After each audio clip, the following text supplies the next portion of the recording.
Hello students. आज से हम अपनी वीडियो लेक्चर सीरीज स्टार्ट करने जा रहे हैं जिसका नाम है डेटा स्ट्रक्चर यूजिंग सी। तो बेसिकली हम इस सीरीज में क्या पढ़ने वाले हैं। सबसे पहले तो मैं कोर्स कंटेंट के बारे में आपकी पूरी इन्फॉर्मेशन दूंगा कि कौन कौन सी यूनिट, कौन कौन से टॉपिक हम स्टडी करेंगे। आफ्टर दैट जो भी प्रैक्टिकल्स, जो भी प्रोग्रामिंग कॉन्सेप्ट है उसमें, उसको मैं थॉरोली अपने सिस्टम पे रन करके आपको दिखाऊंगा, ताकि आपको जितने भी कॉन्सेप्ट, जितने भी टॉपिक यहाँ पे पढ़ेंगे, उनकी पूरी प्रैक्टिकल नॉलेज भी हो। अब इसके लिए प्री रिक्विजिट क्या है, इस कोर्स के लिए प्री रिक्विजिट, प्री रिक्वायरमेंट क्या है। सबसे पहली चीज, आपको प्रोग्रामिंग, सी लैंग्वेज की नॉलेज होनी चाहिए, राइट। तो जैसे कि प्रीवियस सेम्स में आपने पढ़ा है, सी प्रोग्राम के बारे में आपका सब्जेक्ट भी था और आपने आई थिंक उसको स्टडी भी कर रखा है। तो उसके कॉन्सेप्ट को रिवाइज करके यहाँ पे आइएगा, देन हम डेटा स्ट्रक्चर के बारे में अच्छी तरह से जान पाएंगे। तो बेसिकली डेटा स्ट्रक्चर होते क्या हैं? ऐसे स्ट्रक्चर्स जो डेटा को कलेक्ट करके एक प्रॉपर फॉर्मेट में हमें व्यू करने में हेल्प करते हो, वही डेटा स्ट्रक्चर होते हैं। अब आपके दिमाग में ये क्वेश्चन आएगा कि डेटा को हम, अगर हम उसको स्ट्रक्चर्ड ना भी करें तो उससे ऐसी कौन सी प्रॉब्लम आ जाएगी। तो अगर आप देखेंगे, जब आप भी कोई भी सॉफ्टवेयर बनाते हैं, कोई भी सॉफ्टवेयर डेवलपमेंट लाइफ साइकिल के थ्रू आप एक सॉफ्टवेयर डेवलप करते हैं, तो उसमें आप प्रोग्रामिंग लैंग्वेज का यूज़ करते हैं। देन उसमें मल्टीपल ऑपरेशंस आपको परफॉर्म करनी होती है, like storage of data, insertion of data, then deletion of data, then iteration of data, traversing the data. So multiple operation you need to perform. उसके लिए बेसिकली आपके डेटा स्ट्रक्चर हेल्पफुल होते हैं। यहाँ पे जो हम डेटा स्ट्रक्चर लर्न करेंगे वो आपके सबसे पहले एरेज, देन आप dynamic memory allocation like link list में जाएंगे, after that stack, queue, tree and then graph. तो ये आपका कोर्स कंटेंट, इस पूरे कोर्स में ये पूरा कंटेंट हम लर्न करेंगे। तो चलिए शुरू करते हैं, और यहाँ पे सबसे पहले हम अपना कोर्स कंटेंट एक बार देख लेते हैं, ठीक है। तो जो हमारा कोर्स कंटेंट है उसमें सबसे पहला जो हमारा टॉपिक है वो है फंडामेंटल नोटेशंस। फंडामेंटल नोटेशंस में जो सब टॉपिक हैं, that is problem solving concept, after that top down approach, then bottom up design, then structure programming, concept of data types, variables, constant, pointer variable and then pointer constants. तो ये सारे topics, सब topics we will learn in our first chapter, that is fundamental notations. After that जो हमारा second unit है वो है arrays. Arrays में हम बेसिकली जो कॉन्सेप्ट ऑफ एरेज हैं वो पढ़ेंगे। उसके बाद सिंगल डायमेंशनल एरे क्या होती है उसके बारे में लर्न करेंगे। After that what is two dimensional array, how to store values in two dimensional array, then multi dimensional arrays, after that index formula for single and multi dimensional array. ये हमारे second unit के सब topics हैं, ठीक है। इसमें हम पूरी तरह से एरेज के बारे में पढ़ेंगे, कैसे एरेज में इंसर्शन होता है, डिलीशन होता है, ट्रैवर्सिंग होती है, ठीक है। After that we have the next unit, that is link list. इस यूनिट में हम इसका इंट्रोडक्शन पढ़ेंगे, देन डबल लिंक लिस्ट क्या होती है उसके बारे में पढ़ेंगे, कैसे लिंक लिस्ट मेमोरी में रिप्रेजेंट की जाती हैं उसके बारे में पढ़ेंगे, इंसर्शन कैसे होता है लिंक लिस्ट में उसको देखेंगे, ठीक है। देन डिलीशन, ट्रैवर्सिंग, ये सारी चीज़ें हम लिंक लिस्ट चैप्टर में पढ़ेंगे। ट्रैवर्सिंग कैसे होती है लिंक लिस्ट में, कोई एलिमेंट सर्च करना है तो कैसे सर्च होता है, इंसर्शन, डिलीशन, इसके एप्लीकेशन, इसके यूज़ क्या है। After that we will learn about doubly link list, ठीक है। देन इनको ट्रैवर्स कैसे करते हैं और उनमें इंसर्शन और डिलीशन कैसे होता है, ठीक है। तो इन सब के बारे में हम थर्ड यूनिट, अपनी लिंक लिस्ट जो यूनिट है उसमें पढ़ेंगे। देन हमारी नेक्स्ट यूनिट है जिसमें हम स्टैक, क्यूज, ये दो डेटा स्ट्रक्चर पढ़ेंगे। और कैसे रिकर्सन टेक्नोलॉजी का हम यूज करते हैं इन प्रोग्रामिंग लैंग्वेजेस। ठीक है, कैसे रिप्रेजेंट करते हैं स्टैक को, कैसे इंप्लीमेंट करते हैं स्टैक को via array and link list, then queues को कैसे इंप्लीमेंट करते हैं, सर्कुलर क्यूज क्या होती हैं, डी क्यूज क्या होती हैं, and recursion. These are the topics we will learn in 4th chapter, right. Then next चलते हैं, जो हमारी 5th यूनिट है वो है ट्रीज, ग्राफ एंड टेबल। ये 3 इसमें आपके डेटा स्ट्रक्चर हैं जिनको हम लर्न करेंगे। ठीक है, तो इसमें पहला सब टॉपिक है concept of trees, how to represent binary trees, binary search trees क्या होती हैं, कैसे इनमें ट्रैवर्सिंग करते हैं, pre order, post order, in order traversal क्या होता है।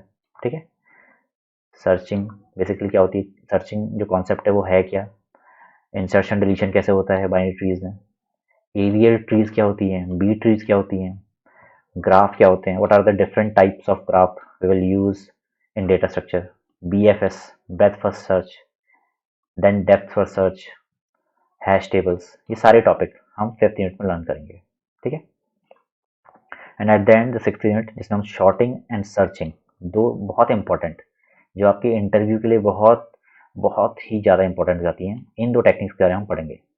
शॉर्टिंग में आपको bubble sort, insertion, quick short, selection sort, merge sort, heap sort, radix sort, ये सारी की सारी सॉर्ट्स के कॉन्सेप्ट और कैसे उन्हें इंप्लीमेंट करना है, इसके बारे में आपको पढ़ना पड़ेगा।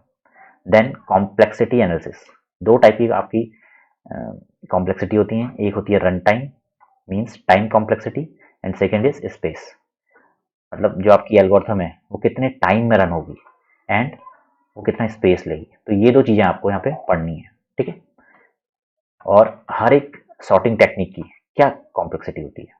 ठीक है, वो कितने टाइम में रन हो रही है और वो कितना स्पेस ले रही है, तो इसके बारे में आपको पढ़ना है। तो ये हमारा पूरा कोर्स कंटेंट है इन वीडियो लेक्चर्स के लिए। ठीक है, तो चलिए शुरू करते हैं पहली यूनिट से, जो है फंडामेंटल नोटेशन। अब सबसे पहले बात करते हैं इसके पहले टॉपिक की, प्रॉब्लम सॉल्विंग कॉन्सेप्ट। तो बेसिकली प्रॉब्लम सॉल्विंग कॉन्सेप्ट, इसका मतलब क्या है, ऐसे ऐसे कॉन्सेप्ट जो किसी भी प्रॉब्लम को सॉल्व करने में हमारी हेल्प करते हैं, वो बेसिकली क्या है, प्रॉब्लम सॉल्विंग कॉन्सेप्ट। ठीक है, अब होता क्या है कि कोई भी आपकी इन इन रियल वर्ल्ड और in software world, whatever whichever problem you have, those concepts which helps you in solving these concepts are known as problem solving concept। ठीक है, तो उसके लिए हम ग्रैनुअल अप्रोच लेते हैं। ग्रैनुअल मीन्स किसी भी प्रॉब्लम को हमने लिया, ठीक है, उसको छोटे छोटे पार्ट्स में डिवाइड किया। ठीक है, लेट सपोज आपके पास कोई प्रॉब्लम है, उसको पार्ट बाय पार्ट सॉल्व करना, उसको बोलते हैं ग्रैनुअल अप्रोच। ठीक है, तो ग्रैनुअल अप्रोच लेने के लिए पहले आपको क्या करना पड़ेगा, उस पूरी प्रॉब्लम को समझना पड़ेगा, उसके जो स्मॉलेस्ट पार्ट हैं उनको समझना पड़ेगा, देन उसको इम्प्लीमेंट करना पड़ेगा। आफ्टर दैट जो आपकी सेकेंड छोटी प्रॉब्लम है उसको समझना पड़ेगा, देन उसको इम्प्लीमेंट करना पड़ेगा। ठीक है, देन थर्ड स्मॉलेस्ट प्रॉब्लम, उसको सॉल्व करना पड़ेगा, और एट द एंड हम इस पूरे जो स्मॉल प्रॉब्लम्स हैं उनको कंबाइन करके अपना फाइनल सोल्यूशन प्रोवाइड करेंगे। ठीक है, तो ये दो तरीके से होती है बेसिकली इन प्रोग्रामिंग वर्ल्ड। पहला है एल्गोरिदम डेवलपमेंट, हम वाया एल्गोरिदम किसी भी प्रॉब्लम को सॉल्व कर सकते हैं। जो मैंने अभी बताया उसी को आप अगर लैंग्वेज, एक प्रॉपर लैंग्वेज में वाया सीक्वेंस रिप्रेजेंट कर दें तो वो है आपकी एल्गोरिथम। ठीक है, writing all the approaches in small steps which will follow A sequence, मतलब बेसिकली कोई भी प्रॉब्लम है उसको सीक्वेंशियल फॉर्म में आपने लिख दिया तो वो है आपका एल्गोरिथम। ठीक है, और दूसरा तरीका है आपके पास by creating flow chart. Flow chart algorithm का ही दूसरा रूप है, मगर यहाँ पे लैंग्वेज फॉर्म में ना लिख के आप उसे ग्राफिकल वे में रिप्रेजेंट कर सकते हैं। ठीक है, तो ये दो डिफरेंट वेज हैं to implement the solution of your problem. ठीक है, ये बेसिकली क्या है, ग्राफिकल रिप्रेजेंटेशन ऑफ एल्गोरिथम है। ठीक है, नेक्स्ट चलते हैं। अब किसी भी प्रॉब्लम के लिए, लेट सपोज आपके पास कोई प्रॉब्लम है, ठीक है, मैं एक प्रॉब्लम लेके चलता हूँ यहाँ पे, और प्रॉब्लम स्टेटमेंट जो आपके पास है वो है write a program to print sum of two numbers. ठीक है, जो हमारे पास प्रॉब्लम है वो ये है, आपको 2 नंबर का सम प्रिंट करना है। अब सबसे पहले आप इस प्रॉब्लम को टुकड़ों में बांटिए, ठीक है। सबसे पहले क्या होना चाहिए, आपके पास 2 नंबर ए और बी ये होने चाहिए, ठीक है, जिनका आप सम करेंगे। देन नेक्स्ट जो आपका अप्रोच होगी इसमें, इन दोनों का सम आपको निकालना है और उसके लिए आपको समेशन आना चाहिए, ठीक है, कैसे सम करते हैं। देन आप एक थर्ड वेरिएबल सी लेंगे, उसमें इसको स्टोर कर देंगे और एट द एंड इस सी को एज ए आउटपुट आपने लिख लिया, तो वो क्या हो जाएगा, आपकी प्रॉब्लम सॉल्व हो गई। तो आपने यहाँ पे इसको मल्टीपल छोटे छोटे स्टेप्स में, पहले आपने इनपुट लिया ए एंड बी, देन उन इनपुट का सम किया, देन जो सम आया उसको आपने असाइन किया in another third variable, and at the and you have just printed this output into the screen. तो यह क्या हो गया, एट द एंड आपने उस जो भी आउटपुट आपका आया उसको आपने प्रिंट कर दिया, तो आपके आपकी प्रॉब्लम का सोल्यूशन आपको मिल गया, ठीक है। तो यहाँ पे अगर आपको इसको सीक्वेंस की फॉर्म में लिखना है, तो सबसे पहला आपका जो सीक्वेंस होता है वो होता है एल्गोरिथम स्टार्ट करना। तो यहाँ पे आपने स्टेप 1 लिखा एंड देन उसको स्टार्ट कर दिया, आपकी एल्गोरिथम यहाँ पे स्टार्ट हो गई। देन स्टेप 2 में आपने क्या किया, एक्सेप्ट फर्स्ट नंबर, आपने नंबर ए यहाँ पे एक्सेप्ट करवा लिया यूजर से, ठीक है। After that step 3, accept second number, user आपको नंबर बी प्रोवाइड करेगा, ठीक है। तो यहाँ पे नंबर बी भी आपको मिल गया। Then in next step you will add these 2 number, ठीक है, आपने ये दोनों नंबर ऐड कर दिए and in the next step you will display the result. जो भी आपने नंबर दोनों नंबर का सम निकाला उसको आपने किसी थर्ड वेरिएबल में स्टोर किया एंड उसको डिस्प्ले करा दिया, तो ये आपका आउटपुट हो गया। And at the and you will stop this algorithm, ठीक है। तो ये आपके क्या है, सीक्वेंस ऑफ स्टेप्स हैं। जब सारे सीक्वेंस को आप कंबाइन कर लेंगे तो आपकी एक पूरी एल्गोरिथम बन जाएगी, ठीक है। अब नेक्स्ट चलते हैं, किसी भी कोई भी प्रॉब्लम जो है उसको एक तो रियल वर्ड की बात करते हैं, एक करते हैं सॉफ्टवेयर वर्ड की बात।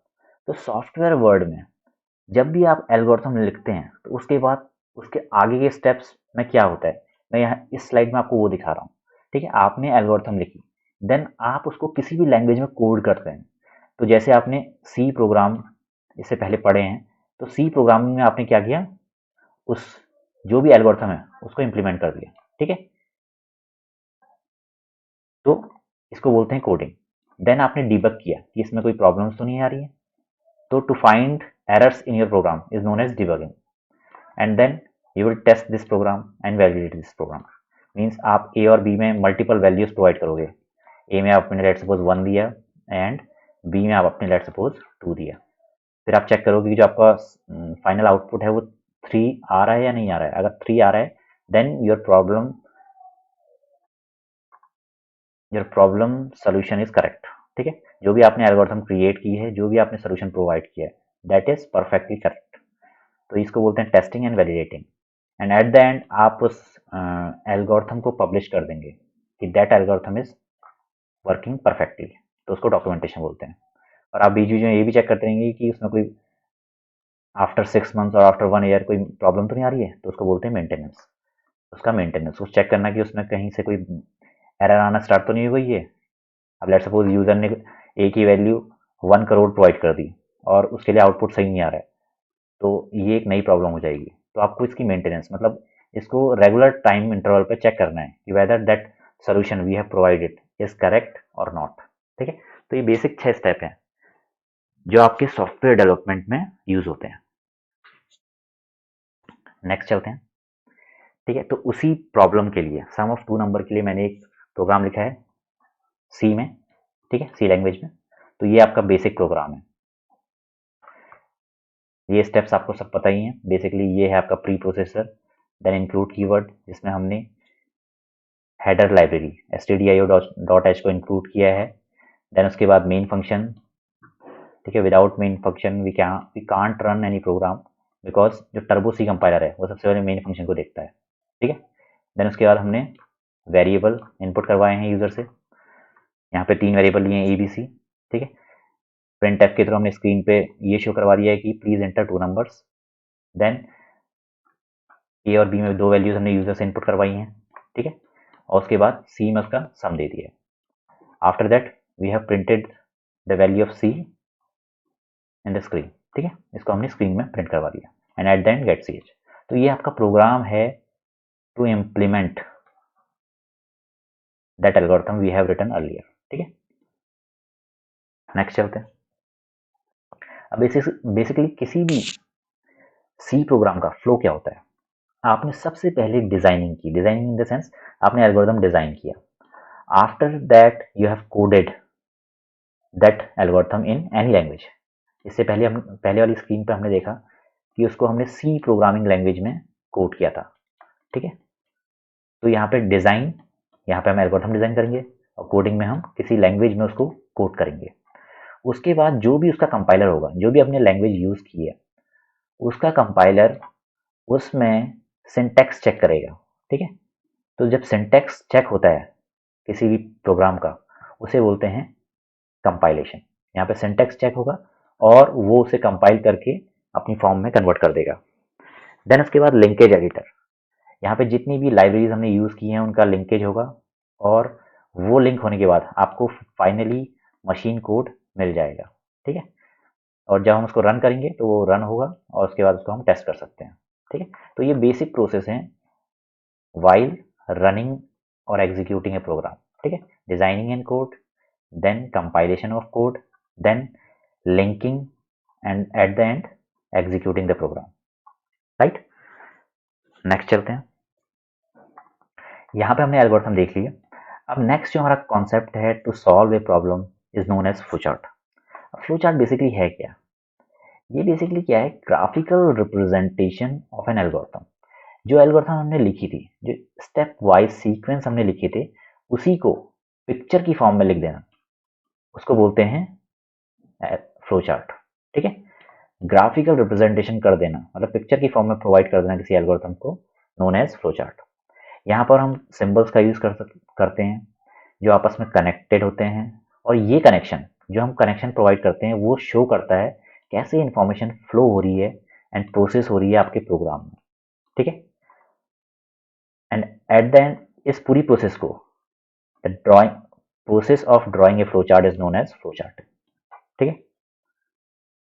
ये जस्ट एक रिवीजन लेक्चर है काइंड ऑफ, ताकि आप अपने पुराने कॉन्सेप्ट को दोबारा ब्रश अप कर लें, रिवाइज कर लें और आपका एक बेस बन जाए, ठीक है। अब फ्लो चार्ट में जो सिंबल यूज होते हैं, सबसे पहले देखते हैं हम इसके जो जितने भी सिंबल हैं, देन उसके बाद हम फ्लो चार्ट ड्रॉ करेंगे। तो पहला जो सिंबल है वो है terminal symbol. Terminal means and points. किसी भी फ्लो चार्ट के एंड पॉइंट्स वो आपके होते हैं टर्मिनल। इसको हम रिप्रेजेंट करते हैं ओवल सिंबल से। ओवल मींस अंडाकार, जो अंडे की शेप का हो। यहाँ पे हमारी 3 प्रोसेस डिफाइन हो सकती हैं। पहला start, then stop and halt. मतलब किसी एरर की वजह से आपका प्रोग्राम रुक गया तो सिचुएशन हुई हॉल्ट, ठीक है। हॉल्ट बेसिकली आपकी क्या होती है, कोई भी एरर अगर होगी आपके प्रोग्राम में, ठीक है। And terminal will be the first and last symbol of flow chart, ये हमेशा ध्यान रखना। तो यहाँ पर या तो आइदर स्टार्ट होगा, आइदर स्टॉप, और in case of error it will be halt, ठीक है। देन आपका सेकेंड सिंबल है इनपुट आउटपुट। इनपुट आउटपुट को रिप्रेजेंट करने के लिए आप पैरेललोग्राम का यूज करते हैं, पैरेललोग्राम बॉक्स, ठीक है। अब पैरेललोग्राम होता क्या है, पैरेललोग्राम की अपोजिट साइड आपस में पैरेलल होती है, ये ध्यान रखना है, ठीक है। अगर आपको यूजर से कोई इनपुट लेना है और स्क्रीन पे कोई आउटपुट दिखाना है, तो ये दोनों प्रोसेसिंग आपकी पैरेललोग्राम के सिंबल के थ्रू यूज होंगी, ठीक है। Taking input from input devices और displaying output on output devices are indicated with parallelogram, ठीक है, ये ध्यान रखना है। और इसके लिए सिंबल कौन सा यूज करते हैं, पैरेललोग्राम। नेक्स्ट है आपका प्रोसेसिंग। प्रोसेसिंग मींस कोई भी operation, either it will be arithmetic और लॉजिकल और bitwise, any operation that you are performing in your program is represented by a box। यहाँ पे बॉक्स क्या है, रेक्टेंगल, ठीक है। ध्यान रखना है। कोई भी ऑपरेशन, कोई भी इंस्ट्रक्शन आप परफॉर्म कर रहे हैं तो उसे हम प्रोसेसिंग बोलेंगे और वो बॉक्स सिंबल से रिप्रेजेंट की जाएगी। यहाँ पे अर्थमेटिक ऑपरेशन की बात करें तो एडिंग हो सकती है, सब्ट्रैक्टिंग हो सकती है, मल्टीप्लिकेशन हो सकता है, डिवीजन हो सकता है, ठीक है, कोई भी ऑपरेशन। नेक्स्ट है आपका डिसीजन। डिसीजन बॉक्स हमेशा डायमंड से रिप्रेजेंट होता है, ठीक है। अब डिसीजन का मतलब क्या है यहाँ पे, जहां पे आपको कोई डिसीजन लेना है, डिसीजन पॉइंट। लेट सपोज आपके पास एक नंबर है n, आपको, आपका एक प्रोग्राम है, आपकी एक प्रॉब्लम है, let suppose to check whether the number given by user is greater than 5 और नॉट। ये आपकी है प्रॉब्लम, ठीक है, ये आपको चेक करना है। तो इसके दो पॉसिबल सोल्यूशन हो सकते हैं, आइदर ट्रू और आइदर फॉल्स। तो ये क्या है, यहाँ पे आपको डिसीजन लेना पड़ेगा, ठीक है। तो यही आपका क्या है, डिसीजन सिंबल। अगर आपका n इज ग्रेटर देन 5 है, आपका एक एरो यहां से जाएगा जो शो करेगा yes n is greater than 5, और अगर नो है तो यहां से जाएगा no, no n is not greater than 5। तो ये है आपका डिसीजन बॉक्स, यहाँ पे आप यस नो और ट्रू फॉल्स वाली सिचुएशन को इंडिकेट करते हैं, ठीक है, ये ध्यान रखना है। नेक्स्ट है कनेक्टर। कभी कभी सिचुएशन ये आती है कि आपका फ्लो चार्ट बहुत कॉम्प्लेक्स होता है और वो मल्टीपल पेजेस में स्प्रेड करता है, ठीक है। तो जब वो मल्टीपल पेजेस में स्प्रेड करता है तो आप उसको कनेक्ट कर सकते हैं वाया कनेक्टर, ठीक है। आपने एक पेज में अपना पूरा फ्लो चार्ट लिखा, मगर वो पूरा उस पेज में नहीं आ पाया, देन आपने नेक्स्ट पेज यूज किया, ठीक है। तो यहाँ से आप इसको कनेक्टर की शेप में शो कर सकते हैं और यहाँ पे दूसरे कनेक्टर से इसको कनेक्ट कर सकते हैं, ठीक है। तो ये आपका क्या है, connector which will connect small flow chart into A bigger flow chart, ठीक है। टू अवॉइड एनी कंफ्यूजन, ये ध्यान रखना है। It is represented by a circle, किसी सर्कल से इसको रिप्रेजेंट किया जाता है, ये ध्यान रखना है, ठीक है। नेक्स्ट है आपका flow lines. Flow lines basically क्या है, आपके इंफॉर्मेशन के फ्लो को रिप्रेजेंट करती हैं। ये ऐसे एग्जैक्ट सीक्वेंस हैं जो आपके इंस्ट्रक्शन के एग्जीक्यूशन को रिप्रेजेंट करते हैं, ठीक है। ये बेसिकली डिफरेंट सिंबल्स के बीच में रिलेशनशिप शो करते हैं, ये ध्यान रखना है हमेशा। तो simple arrow lines, right arrow भी हो सकता है, लेफ्ट एरो भी हो सकता है, डाउनवर्ड एरो भी हो सकता है, ठीक है, अपवर्ड एरो भी हो सकता है। It can be any type, right. अब नेक्स्ट चलते हैं, एक हम एग्जांपल लेके उसे ट्राई करते हैं। We will try to create a flow chart from a problem, ठीक है। तो जो फर्स्ट हमारे पास प्रॉब्लम थी to print sum of two numbers, उसी का मैंने फ्लो चार्ट यहाँ पे ड्रॉ किया है, ठीक है। तो यहाँ पे सबसे पहले स्टार्ट करेंगे हम फ्लो चार्ट को। ये आपके क्या हैं, टर्मिनल, स्टार्ट एंड स्टॉप हमेशा टर्मिनल्स होते हैं, ठीक है, ध्यान रखना है।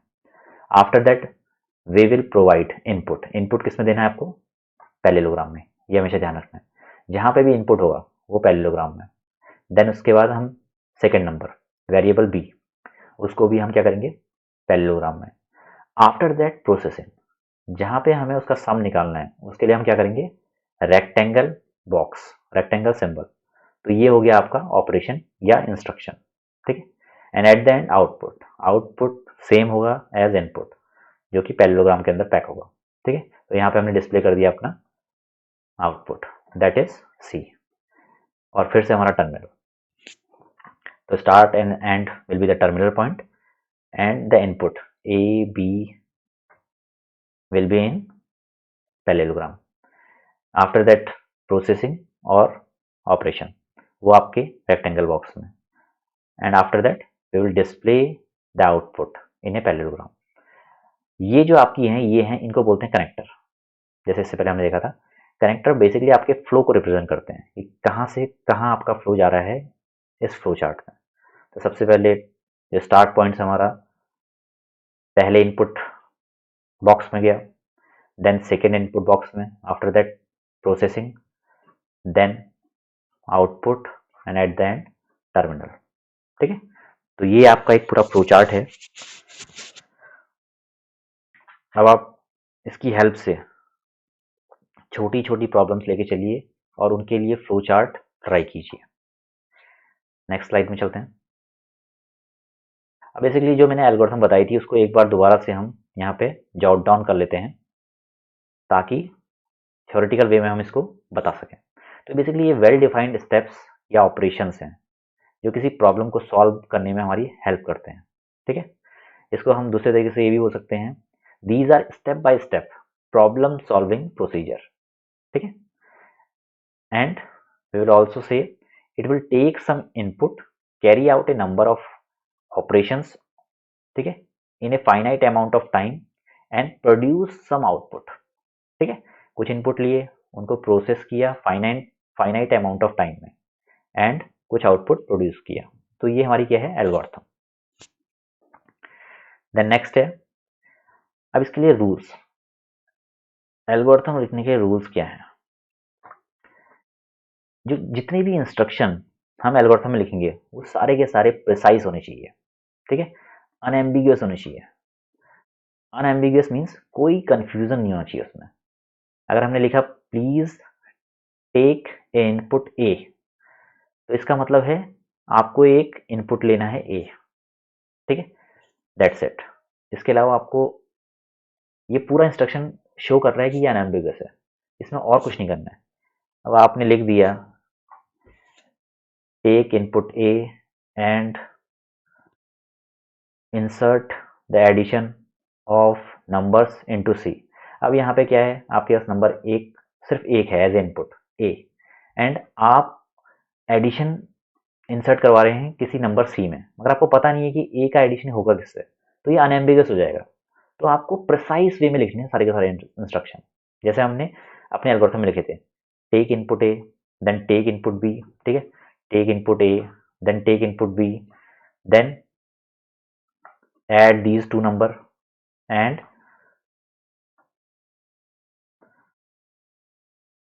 in a third number c just pass this addition और assign this addition to number c। तो ये आपका थर्ड इंस्ट्रक्शन, और इसको eight the and output print करवा दिया आपने। ठीक है, तो ये क्या हो गया आपका, प्रिसाइज है बिल्कुल। नंबर एक लिया, नंबर दो लिया, सम किया और थर्ड में आपने असाइन कर दिया।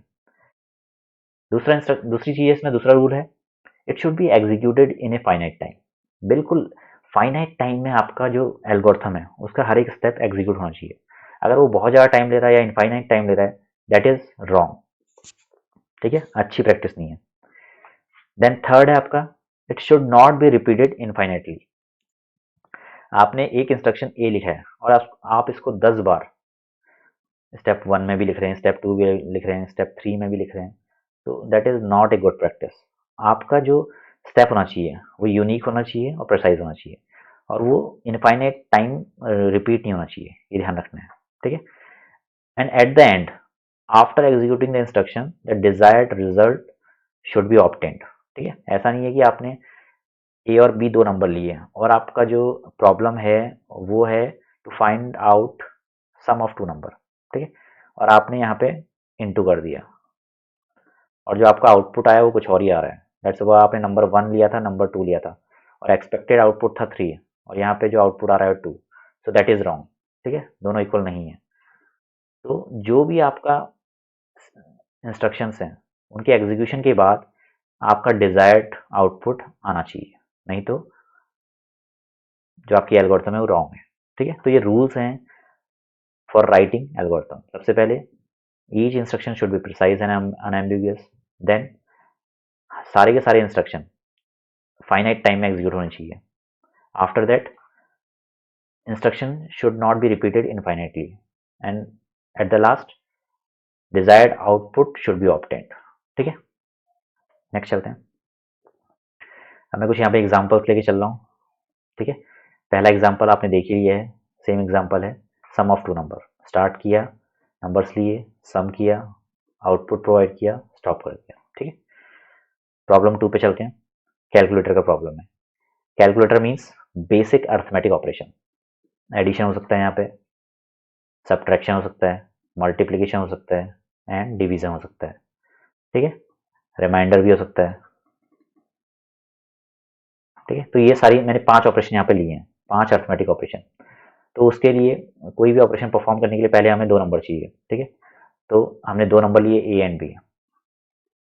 सबसे पहले हमने कंप्यूट सम, सबसे पहले हमने सम निकाला, after that subtraction, then multiplication, then division, then reminder या मॉड, ठीक है। एंड एट द एंड हमने क्या किया, सारे के सारे आउटपुट प्रिंट करवा दिए।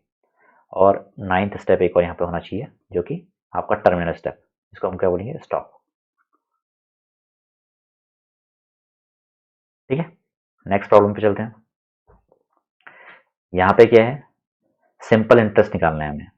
अब सिंपल इंटरेस्ट का फॉर्मूला क्या होता है, ठीक है, साधारण ब्याज जिसे बोलते हैं, ठीक है। इसका फॉर्मूला होता है principal into rate of interest into time divided by 100, ठीक है।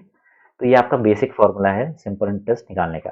तो यहाँ पे इनपुट क्या क्या रिक्वायर्ड है, एक तो आपका रेट ऑफ इंटरेस्ट, आपका रेट ऑफ इंटरेस्ट क्या होगा, and second is what will be the time period, मतलब कितने साल के लिए आपने उस प्रिंसिपल को लॉक इन किया है, ठीक है। और थर्ड आपका प्रिंसिपल। तो तीन यहाँ पे आपके इनपुट हैं। तो सबसे पहले हम स्टार्ट करेंगे, तीनों वेरिएबल्स एज ए इनपुट लेंगे यहाँ पे, principal, rate of interest and यहाँ पे आपका नंबर ऑफ ईयर्स, ठीक है। उसके बाद हमने क्या किया, थर्ड वेरिएबल में जो भी हमने सिंपल इंटरेस्ट कैलकुलेट करके निकाला है उसको असाइन कर दिया, then display simple interest as output, and at the end we will stop this algorithm.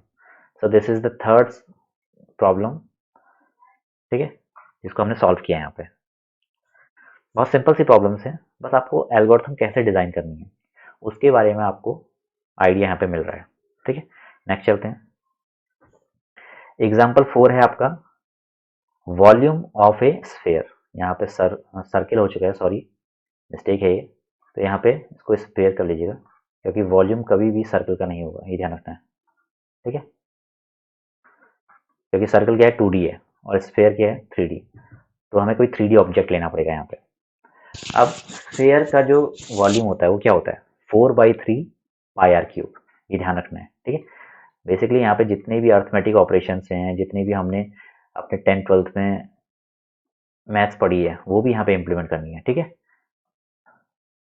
तो ये क्या है, 4/3 पाई आर क्यूब, ये इसका क्या है, फॉर्मूला है। तो इसके लिए इनपुट हमें क्या क्या रिक्वायर्ड है, आर, सिर्फ आर चाहिए। पाई की वैल्यू आपको पता है 3.14 होती है, उससे लार्जर होती है, मगर हम जनरली 3.14 लेते हैं, ठीक है। सिर्फ आपको इनपुट रेडियस चाहिए यहाँ पे। तो आपने इनपुट लिया रेडियस, देन वॉल्यूम निकाला बाय द फॉर्मूला, ठीक है, और वॉल्यूम को हमने एज ए आउटपुट शो कर दिया, और एट द एंड स्टॉप। तो बेसिकली ये क्या है, ये आपकी पूरी, ये आपके स्टेप्स हैं जो एक साथ फॉर्मेट होके आपकी एल्गोरिथम बना रहे हैं, ठीक है। तो ये आपकी कंप्लीट एल्गोरिथम आपने यहाँ पे लिख दी। नेक्स्ट प्रॉब्लम पे चलते हैं। कोई नंबर ऑड है या इवन है, उसके लिए हमें एल्गोरिथम लिखनी है। तो यहाँ पे हम सबसे पहले कोई भी नंबर ऑड है या इवन है, उसके लिए हमारे पास जो फॉर्मूला है मॉड, ठीक है। मॉड मतलब कोई भी नंबर को अगर हम किसी और नंबर से डिवाइड करें तो आपका कितना रिमाइंडर बचेगा, वही आपका मॉड होता है, ठीक है। तो आपने लेट सपोज n को अगर 2 से डिवाइड किया, इन केस अगर वो 0 निकलता है तो इसका मतलब वो नंबर इवन है, क्योंकि आपका रिमाइंडर कुछ भी नहीं बचा, ठीक है, रिमाइंडर कुछ भी नहीं बचा। और अगर that is not equal to 0 या वो 1 आ रहा है तो इसका मतलब द नंबर इज ऑड, ठीक है। तो इसी की हेल्प से हम अपने एल्गोरिथम को सॉल्व करते हैं। तो सबसे पहले टर्मिनल्स, सबसे पहले हमने स्टार्ट किया, देन एज ए इनपुट हमने जो नंबर है उसको वेरिएबल n में ले लिया। इफ मॉड इज 0, मतलब n को अगर हम डिवाइड करें 2 से और वो पूरी तरह से डिवाइड हो गया 2 से, इसका मतलब क्या है, नंबर इज इवन। नहीं तो हम इस पूरे स्टेप को स्किप करके स्टेप नंबर 4 पे आ जाएंगे, ठीक है, और सीधे प्रिंट कर देंगे number is odd, and at the end उसको स्टॉप कर देंगे। तो ये हमारी पूरी एल्गोरिथम हो गई to check whether a number is even और ऑड, ठीक है। नेक्स्ट चलते हैं। अब नेक्स्ट जो क्वेश्चन है वो है एल्गोरिथम और फ्लो चार्ट के बीच में डिफरेंस क्या है। ठीक है, एल्गोरिथम बेसिकली क्या है? These are finite sequence of well defined steps. ये फाइनाइट सीक्वेंस है छोटे छोटे स्टेप्स का, ठीक है, या ऑपरेशंस का, जिनको हम सिस्टमैटिक मैनर या सिस्टमैटिक ऑर्डर में लिख लेते हैं। On the other side flow chart क्या है? Graphical representation. ठीक है, जो हमने स्टेप यहाँ पे लिखे हैं उन्हीं को हमने ग्राफिकल वे, पिक्चर वे में हमने लिख दिया, तो वह है फ्लो चार्ट। ठीक है, एल्गोरिथम हमेशा ध्यान रखना बहुत इजी टू राइट होते हैं, क्योंकि सिंपल आपको किसी भी लैंग्वेज में लिख देना है। ठीक है, मगर ये डिफिकल्ट टू अंडरस्टैंड होते हैं, ये ध्यान रखना है। ठीक है, in comparison to flow chart. But on the other hand जो फ्लो चार्ट होते हैं, these are difficult to draw, इनको ड्रॉ करना टफ होता है। ठीक है, मगर ये बहुत इजीली अंडरस्टैंडेबल होते हैं, ये हमेशा ध्यान रखना है, क्योंकि पिक्चर से हम कंक्लूजन बहुत जल्दी निकालते हैं। अगर जो चीज़ें राइटिंग में होंगी उनको पढ़ने में टाइम लगता है, प्लस उनको उनका कंक्लूजन निकालने में टाइम लगता है, मगर हम किसी पिक्चर को देख के सीधे कंक्लूड कर सकते हैं। तो फ्लो चार्ट का कॉन्सेप्ट वही है। ठीक है, अब एल्गोरिथम में कोई स्ट्रिक्ट रूल नहीं होता है, ये ध्यान रखना है हमेशा, कोई स्ट्रिक्ट रूल फॉलो नहीं करता है। आपने लैंग्वेज में सिंपल अपनी प्लेन लैंग्वेज में लिख दिया, तो सबका एल्गोरिथम डिफरेंट डिफरेंट भी हो सकता है। लेट्स सपोज 10 स्टूडेंट हैं, उन्होंने एल्गोरिथम लिखा, एक का ये है, दूसरे का ये है, तीसरे का ये है, चौथे का ये है, मगर माइट भी ये हो सकता है कि जो 10 की 10 एल्गोरिथम है वो सब की सब करेक्ट हो। ठीक है, मगर फ्लो चार्ट में वो नहीं हो सकता है। ठीक है, फ्लो चार्ट में माइट भी हो सकता है कि एक या मैक्सिमम दो, एक दो इम्प्लीमेंटेशन हो सकते हैं, उस इम्प्लीमेंटेशन हो सकते हैं, उससे ऊपर इम्प्लीमेंटेशन नहीं होंगे आपके, ये ध्यान रखना है आपने। ठीक है, तो ये एक standard system of drawing follow करता है, जबकि एल्गोरिथम कोई स्ट्रिक्ट रूल फॉलो नहीं करता है, ये ध्यान रखना है हमें। ठीक है, अब कुछ क्वेश्चंस मैंने यहाँ पे लिखे हैं जिन्हें आपने सॉल्व करने हैं। ठीक है, ताकि आपका जो सी प्रोग्रामिंग के कॉन्सेप्ट हैं, जो आपने पहले लेक्चर्स पुराने क्लासेस में अपने पढ़ रखा है, वो रिवाइज हो सके। ठीक है, तो पहला क्वेश्चन है to find out sum of three numbers. Try कीजिएगा, घर में जितनी भी प्रॉब्लम्स मैं दे रहा हूँ उसको सॉल्व कीजिएगा, और अगर पॉसिबल हो तो कमेंट सेक्शन में उसको पेस्ट कर दीजिएगा। ठीक है, एल्गोरिथम और फ्लो चार्ट आपको यहाँ पे ड्रॉ करना है, लिखना है दोनों के लिए। ठीक है, सारी प्रॉब्लम्स के लिए। पहली प्रॉब्लम है 3 नंबर्स का आपको सम निकालना है।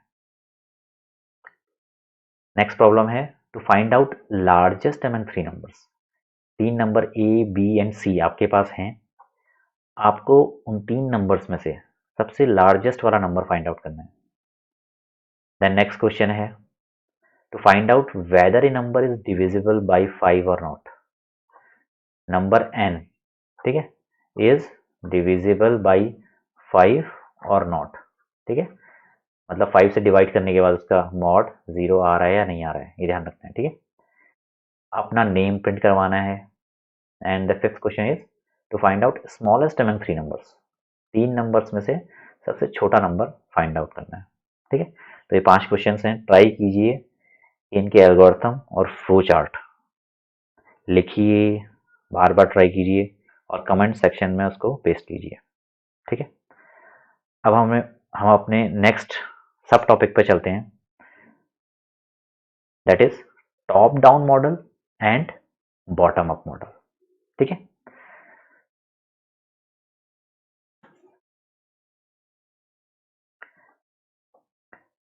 देखिए ये बेसिकली क्या है, ये डिजाइन मॉडल है, ये ध्यान रखना है। कोई भी प्रॉब्लम है, real world, either in real world और इन सॉफ्टवेयर फील्ड, तो दो ही तरीके से सॉल्व हो सकती है। पहला है टॉप डाउन अप्रोच और सेकंड है bottom up approach. Top down में क्या होता है, बेसिकली हम पूरी की पूरी प्रॉब्लम को एज ए होल लेके चलते हैं। अब इस अप्रोच में होता क्या है, आपने एक प्रॉब्लम को सब प्रॉब्लम्स में डिवाइड कर दिया। ठीक है, मैं आपको दिखाता हूँ। पहले तो सबसे पहले ये हम पूरे सिस्टम का ओवरव्यू इसमें लेते हैं और उसको पूरा का पूरा सॉल्व करने की कोशिश करते हैं विदाउट गोइंग इनटू डिटेल्स। ठीक है, आफ्टर दैट जब हम इस प्रॉब्लम के लिए हमने सोल्यूशन सोच लिया, देन हम इसको मल्टीपल पार्ट्स में डिवाइड करते हैं। ठीक है, इसको रिफाइन करते हैं छोटे छोटे पार्ट्स में। तो हम क्या करते हैं, पूरी प्रॉब्लम को ब्रेक करते हैं छोटे पार्ट्स में, देन ईच पार्ट को हम सॉल्व करते हैं। अब इसमें प्रॉब्लम क्या है, इस अप्रोच में एक छोटी प्रॉब्लम है कि इसमें लेट सपोज हमारे पास एक बड़ी प्रॉब्लम है, उसको हमने छोटी प्रॉब्लम्स में डिवाइड किया, ठीक है। देन जो हमारे पास छोटे पार्ट्स आए थे उसको भी हमने सब डिवाइड किया। ऐसे ही यहाँ पे जो छोटा पार्ट था उसको भी हमने सब डिवाइड किया। अब यहाँ पे होता क्या है, लेट सपोज हमने इस पार्ट को सॉल्व कर भी लिया, ठीक है। देन हमने इस पार्ट को सॉल्व किया, तो ये पार्ट्स अपने आप में रीयूजेबल नहीं होंगे। ये पार्ट्स हमने जो सॉल्व किए हैं ये पूरी तरह इस लार्जर पार्ट को सॉल्व करने के लिए ही इसका सोल्यूशन हमने प्रोवाइड किया है, ठीक है। ऐसे ही जो दूसरा छोटा पार्ट है, इसका सॉल्यूशन जो हमने प्रोवाइड किया है वो लार्जर पिक्चर को ध्यान में रख के सॉल्व किया। इसका मतलब ये जो छोटे छोटे पार्ट्स हैं इनको कहीं भी हम दूसरी जगह यूज नहीं कर सकते हैं। तो टॉप डाउन डिजाइन मॉडल में क्या होता है, हमने बड़े पार्ट को छोटे में बांटा, मगर जो छोटे पार्ट हैं वो कहीं पे भी रीयूजेबल नहीं होते हैं, ठीक है। उसको हम कहीं और रीयूज नहीं कर सकते हैं। वो सिर्फ और सिर्फ इसी प्रॉब्लम के लिए ही बने हैं, दैट्स इट, ठीक है। लेट सपोज अगर मैं बात करूं सी प्रोग्राम की बात करूं, सी प्रोग्राम में अगर मुझे कैलकुलेटर के लिए कोई प्रोग्राम बनाना है तो क्या करूंगा मैं। लेट सपोज मेरे पास 5 ऑपरेशंस हैं। पहला है addition, then subtraction, then multiplication, division and mod. तो मैं 5 फंक्शन बनाऊंगा, 5 डिफरेंट डिफरेंट फंक्शन, और उन सबको मैं कंबाइन कर दूंगा, ठीक है। मैंने 5 फंक्शन बनाए यहाँ पे। लेट सपोज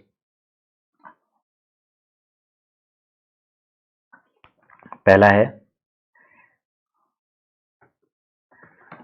इंट सम, इसमें मैंने 2 नंबर पास कर दिए, इंट ए कॉमा इंट बी,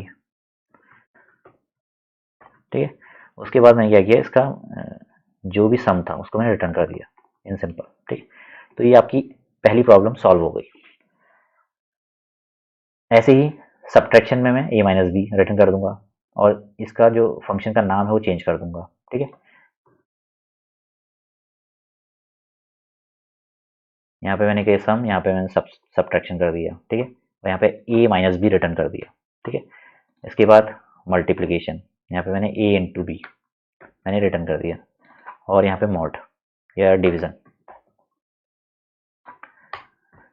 तो ये 4 अलग अलग फंक्शन है, ये ध्यान रखना है, ठीक है।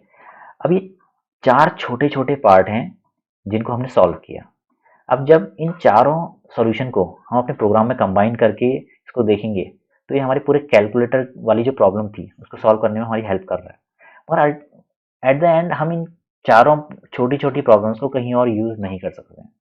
तो यही है टॉप डाउन डिजाइन मॉडल, जहाँ पे हम छोटे पार्ट्स में डिवाइड तो करते हैं मगर जो छोटे पार्ट्स होते हैं वो रीयूजेबल नहीं होते हैं, ये ध्यान रखना है, ठीक है। इसकी एडवांटेजेस क्या हैं, it will help us to identify what needs to be done, हमें क्या करना है हमें ये पता चल जाता है, ठीक है। जो छोटे पार्ट होते हैं वो लेस कॉम्प्लेक्स होते हैं और ईजियर टू सॉल्व होते हैं, ठीक है। बहुत ज़्यादा कॉम्प्लेक्स नहीं होते हैं और सॉल्व करने में बहुत ईजी होता है, ठीक है। जो पार्ट ऑफ सोल्यूशन है मे टर्न आउट, मतलब ये नहीं है कि हमेशा रीयूजेबल होगा, और most of the time reusable नहीं भी होता है, ठीक है। और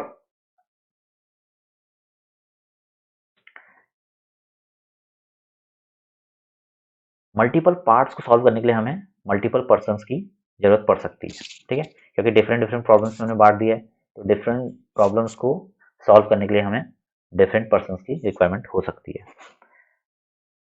अब नेक्स्ट चलते हैं, बॉटम अप डिजाइन मॉडल में क्या होता है।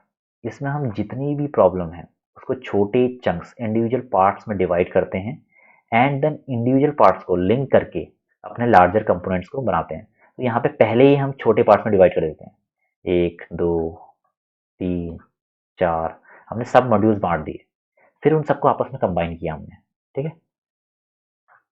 इन सबको कंबाइन किया हमने और एट द एंड हमने जो हमारी प्रॉब्लम थी उसको सॉल्व कर दिया।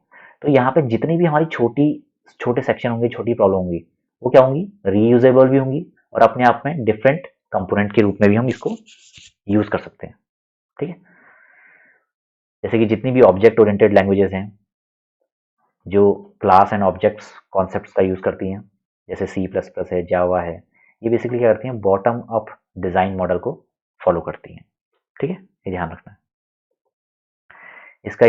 इसका एडवांटेजेस क्या है, ये इसमें जितनी भी छोटी छोटी यूटिलिटीज बनती हैं, जितने भी छोटे छोटे पार्ट्स हम सॉल्व करते हैं, वो सब के सब रीयूजेबल हो सकते हैं। टॉप टॉप बॉटम वाली अप्रोच में क्या था, उसमें ये था कि जो लो लेवल यूटिलिटीज हैं वो रीयूजेबल हो भी सकती हैं और नहीं भी हो सकती हैं, मगर यहाँ पे क्या है, हर एक छोटा पार्ट उसको हम रीयूज कर सकते हैं। ठीक है, और यहाँ पे हम डिसाइड कर सकते हैं उसके बाद कि कौन से पार्ट को कहाँ रखा जाए और कैसे उसको किस सीक्वेंस में रखना है। तो यहाँ पे ये बहुत ज़्यादा यूजफुल होता है। लेट्स सपोज फेसबुक की बात करें, तो फेसबुक अगर हमें डिज़ाइन करना है तो फेसबुक के मल्टीपल पार्ट हो सकते हैं। लेट्स सपोज चैट एप्लीकेशन है, ऐड फ्रेंड एक हमारी फंक्शनैलिटी है, देन प्रोफाइल एक फंक्शनैलिटी है, देन ऐड फोटो, ये सारी फंक्शनैलिटीज़ हैं। तो इनको हमने इंडिविजुअल कंपोनेंट के रूप में हमने डेवलप किया और उन सबको कंबाइन करने करके हमने फेसबुक क्रिएट कर दिया। तो ये सारे के सारे छोटे कंपोनेंट हम किसी और एप्लीकेशन में भी एज ए सब कंपोनेंट यूज कर सकते हैं। तो रीयूजेबल एंटिटी का मतलब यही है। ठीक है, और जो कि ऑब्जेक्ट ओरिएंटेड लैंग्वेजेस में बहुत ज़्यादा बेनिफिशियल रहते हैं, क्योंकि वहाँ पे क्लास एंड ऑब्जेक्ट्स की फॉर्म में हम अपनी प्रॉब्लम को इम्प्लीमेंट करते हैं। ठीक है, तो टॉप डाउन मॉडल और बॉटम अप मॉडल में यही डिफरेंस है, जो कि बहुत मेजर डिफरेंस है। ठीक है, अब यहाँ पे एक बार डिफरेंस देख लेते हैं दोनों के बीच में। ठीक है, what is the difference between top down and bottom up model. Top down approach में क्या है, हम बड़ी प्रॉब्लम को एज ए होल लेते हैं, देन उनको स्मॉलर प्रॉब्लम में बांट देते हैं। ठीक है, जबकि बॉटम अप अप्रोच में क्या है, पहले हम छोटी प्रॉब्लम्स को सॉल्व करते हैं, देन उनको इंटीग्रेट करते हैं और उसके बाद हम पूरा सोल्यूशन प्रपोज करते हैं। ये बेसिकली जितनी भी पुरानी लैंग्वेजेस, कोबोल, फॉर्ट्रन, मतलब जो भी ऊप से पहले की लैंग्वेजेस थी, वहाँ पे हमारी टॉप डाउन अप्रोच फॉलो होती है। ठीक है, और जितनी भी अभी एट प्रेजेंट लैंग्वेजेस, जो हाई एंड लैंग्वेजेस हैं, object oriented languages, C plus plus, C sharp, Python, Java, वो सारी की सारी बॉटम अप अप्रोच फॉलो करती हैं। Each part is program separately. तो यहाँ पे क्या होता है कि आपने कैलकुलेटर के लिए 4 फंक्शन बनाए, वही 4 फंक्शन आप दूसरे प्रोग्राम में भी बना रहे होंगे, तो अल्टीमेटली यहाँ पे रिडंडेंसी, मतलब एक ही प्रोग्राम आप 10 बार लिख रहे हैं, तो रिडंडेंसी स्टार्ट हो जाती है। मगर बॉटम अप डिजाइन में क्या होता है कि रिडंडेंसी रिड्यूस हो जाती है। ठीक है, क्योंकि आप यहाँ पे उसी कंपोनेंट को दोबारा दोबारा यूज कर सकते हैं। इसमें जितने भी मॉड्यूल्स हैं टॉप डाउन में, उनके बीच में कम्युनिकेशन बहुत कम होता है, जबकि यहाँ पे कम्युनिकेशन मस्ट है, क्योंकि विदाउट कम्युनिकेटिंग ये क्या होंगे, ये मॉड्यूल अपने आप में उनकी एग्जिस्टेंस उस एप्लीकेशन के लिए बिल्कुल नहीं रहेगी। ठीक है, टॉप डाउन अप्रोच में क्या है, top function of system might be hard to identify. इसमें हमें पता ही चलेगा कि जो टॉप वाला जो हमारा वो है फंक्शन है वो कौन सा है। ठीक है, और जबकि इसमें हम जितने भी पीसेस हैं उनको मिला के अपना फाइनल प्रोग्राम बनाते हैं, तो हमें छोटे पार्ट्स को तो हम इग्नोर कर ही नहीं सकते। विदाउट यूजिंग दैट हम अपने फाइनल जो हमारा सोल्यूशन है उसको प्रपोज नहीं कर सकते हैं। ठीक है, तो ये 5 डिफरेंस हैं। ठीक है, एक बार गो थ्रू कर लीजिएगा अच्छे से। बेसिक जो डिफरेंस है, जो बहुत इंपॉर्टेंट और बेसिक डिफरेंस है, टॉप डाउन में क्या है, जितने भी जो स्मॉलर मॉड्यूल होंगे वो रीयूजेबल नहीं होंगे और वो रिडंडेंट होंगे, जबकि बॉटम अप अप्रोच में वो रीयूजेबल भी होंगे और उनमें रिडंडेंसी भी नहीं होगी। ये ध्यान रखना है। ठीक है, नेक्स्ट चलते हैं। नेक्स्ट है आपका स्ट्रक्चर्ड प्रोग्रामिंग। ठीक है, स्ट्रक्चर्ड प्रोग्रामिंग क्या होती है, बेसिकली ऐसा प्रोग्राम जो पूरा का पूरा एक सिंगल स्ट्रक्चर की फॉर्म में बिल्ट हो, उसे हम स्ट्रक्चर प्रोग्रामिंग बोलते हैं। इसका मतलब क्या है, यहाँ पे one by one instructions run होते हैं, एग्जीक्यूट होते हैं। ठीक है, यहाँ पे कोई भी पॉसिबिलिटी नहीं होती है कि आप इस लाइन से सीधे डायरेक्टली यहाँ जंप कर जाइए। ठीक है, ऐसी कोई यहाँ पे पॉसिबिलिटी नहीं है। यहाँ पे जो भी प्रोग्राम आपका चलेगा वो लाइन बाय लाइन चलेगा, ये ध्यान रखना है। जबकि जो अदर लैंग्वेजेस होती हैं, जो स्ट्रक्चर्ड नहीं होती हैं, जैसे प्रोसीजरल है, ठीक है? वहाँ पे क्या होता है, वहाँ पे हम जंप कर सकते हैं। जैसे कि गो टू स्टेटमेंट, पुरानी लैंग्वेज जैसे पास्कल या फोर्ट्रैन थी, वहाँ पे गो टू स्टेटमेंट्स का यूज़ होता था, जिसके थ्रू हम एक स्टेटमेंट से एक स्टेटमेंट से हम सीधे दूसरे स्टेटमेंट में जंप कर सकते थे, ठीक है? तो स्ट्रक्चर्ड प्रोग्रामिंग में वो नहीं होता है, ये ध्यान रखना है, ठीक है? जितने भी इंस्ट्रक्शंस हैं, वो सीरियल एंड स्ट्रक्चर्ड मैनर में रन होंगे, ठीक है? ये ध्यान रखना है यहाँ पे। जितनी भी करंटली लैंग्वेजेस जो हम यूज़ करते हैं, वो सारी की सारी स्ट्रक्चर्ड प्रोग्रामिंग के अंतर्गत आती हैं, ठीक है? जैसे सी है, सी प्लस प्लस है, जावा, सी शार्प, ये सब की सब क्या है, स्ट्रक्चर्ड प्रोग्रामिंग के अंदर आती हैं। अब प्रोसीजर प्रोग्रामिंग भी इसका एक सबसेट है, अगर देखा जाए तो, ठीक है? जहाँ पे गो टू स्टेटमेंट का यूज़ नहीं हो रहा है, वो क्या है, वो स्ट्रक्चर प्रोग्रामिंग है, और जहाँ पे यूज़ हो रहा है वो प्रोसीजर है, ठीक है? ये ध्यान रखना है आपको। अब इसकी एडवांटेजेस क्या हैं स्ट्रक्चर्ड प्रोग्रामिंग की? ये बहुत ईजी टू रीड होती हैं, ईजी टू अंडरस्टैंड होती हैं।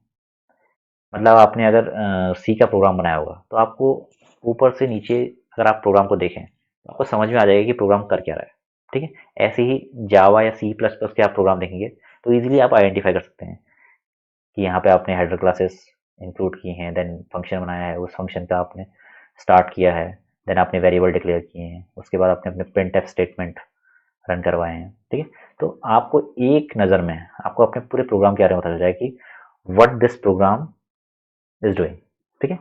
ये बहुत यूज़र फ्रेंडली होते हैं, मतलब हम इजीली राइट कर सकते हैं इनको, ईजी टू मेंटेन होते हैं, ठीक है? और एक और चीज़, ये मेनली प्रॉब्लम बेस्ड होते हैं, ना कि मशीन बेस्ड। मतलब यहाँ पे मेन फोकस होता है कि कैसे हम प्रॉब्लम को सॉल्व करें। मगर ऑन द अदर हैंड, पहले जो पुरानी लैंग्वेज पास्कल, फोर्ट्रैन, कोबोल ये सब आती थी, ये मशीन डिपेंडेंट होती थी बहुत ज़्यादा, ठीक है? स्ट्रक्चर्ड प्रोग्रामिंग में डेवलपमेंट ईजियर होता है और बहुत कम एफर्ट और टाइम लगता है to develop a program. Next है, these are easier to debug, इनको डिबग करने में बहुत आसानी होती है, मतलब कोई एरर फाइंड आउट करनी है, तो हम इजीली अपने प्रिंटफ स्टेटमेंट या जो हमारे डिबगर होते हैं उनका यूज़ करके हम यहाँ पे अपने प्रोग्राम में एरर फाइंड आउट कर सकते हैं, ठीक है? एंड एट द एंड ये मशीन इंडिपेंडेंट होते हैं मोस्टली, ठीक है? नेक्स्ट चलते हैं। अब इनकी डिसएडवांटेजेस क्या हैं?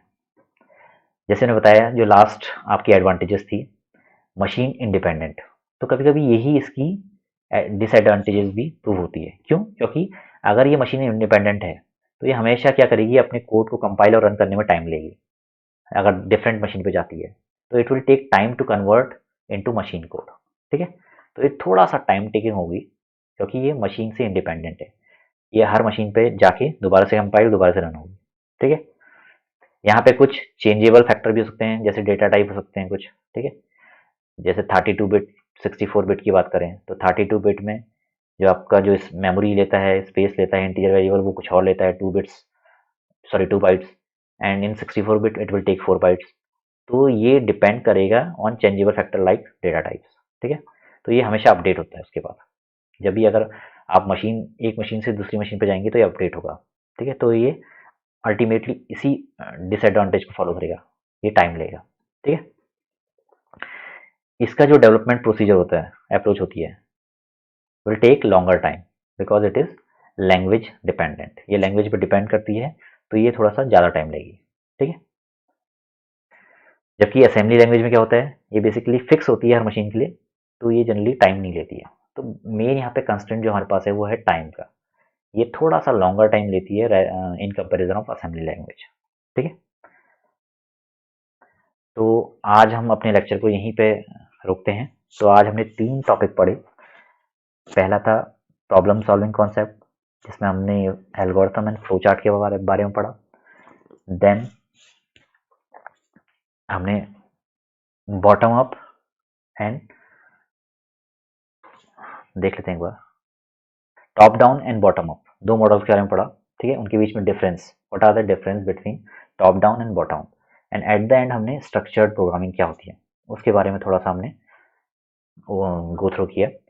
तो यहीं पे आज का लेक्चर फिनिश करते हैं। एक बार इसको देखिए, ये प्योरली थ्योरेटिकल चैप्टर था, क्योंकि इसमें एज सच कुछ ऐसे प्रोग्रामिंग कॉन्सेप्ट नहीं थे। बेसिकली आपको एल्गोरिथम और फ्लो चार्ट में ही ज़्यादा फोकस करना है, बाकी प्योरली आपके थ्योरेटिकल कॉन्सेप्ट थे। अब इसके बाद जो आपके कॉन्सेप्ट हैं उनमें आपकी एक्चुअल प्रोग्रामिंग स्टार्ट हो गई। तो सिस्टम लेके चलिए और वहाँ पे अपना जो टर्बो सी कंपाइलर है उसको रेडी रखिए, ठीक है, क्योंकि आज के बाद जितने भी लेक्चर होंगे उनमें प्रोग्रामिंग बहुत हैविली यूज़ की जाएगी। So thanks for your patience and like share and comment. Comment में जितनी भी प्रॉब्लम्स हैं, जितनी भी क्वेरीज हैं, उसको लिखिए। जो मैं असाइनमेंट दे रहा हूँ उनको सॉल्व करके यहाँ पे पेस्ट कीजिए और ट्राई कीजिए इसका मैक्सिमम बेनिफिट उठाने का, ठीक है। ये आपको बहुत हेल्पफुल रहेगा। Thank you once again.